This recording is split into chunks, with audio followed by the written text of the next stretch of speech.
સુરતમાં વારંવાર આગની બની રહેલી ઘટનાઓ વચ્ચે મોટા વરાછા ખાતે મેળામાં ફાયર વિભાગ દ્વારા મોક ડ્રીલ યોજાઈ હતી, જેમાં લોકોનું રેસ્ક્યુ પણ કરાયું હતું।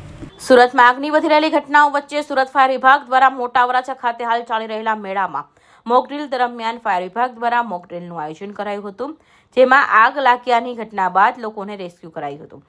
તો આ મોક ડ્રીલ દ્વારા ફાયર વિભાગ દ્વારા લોકોને આગની ઘટના સમયે શું કાળજી રાખવી તે અંગે માહિતી આપી હતી અને મેળાના કર્મચારીઓને પણ માર્ગદર્શન આપવામાં આવ્યું હતું। Hardik Patel divisional fire officer. Sir આજે શું કાર્યક્રમ રાખવામાં આવ્યો? આજે જે વરાછા ઝોન બી વિસ્તારની અંદર ઉત્તરાયણ એરિયા છે તેમાં ગજેરા કમ્પાઉન્ડ પાસે એક મેળાનું આયોજન કરેલું છે।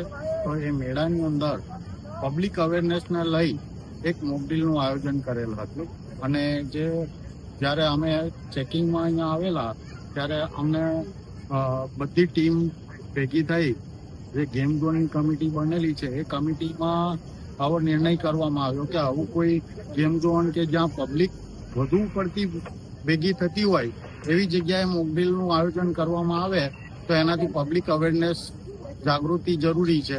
આવા સમયે જ્યાં પબ્લિક વધારે હોય ત્યાં કોઈ ઇન્સિડન્સ બને છે તો ત્યાં પબ્લિકની અંદર અવેરનેસ હશે ને તો કોઈ ઇન્સિડન્સ નાનો હશે તો એ ઇન્સિડન્સ મોટામાં ના પરિણામે અને પબ્લિકની અંદર જાગૃતતા હશે તો એ ઇન્સિડન્સ નાનામાં જ ટળી જશે।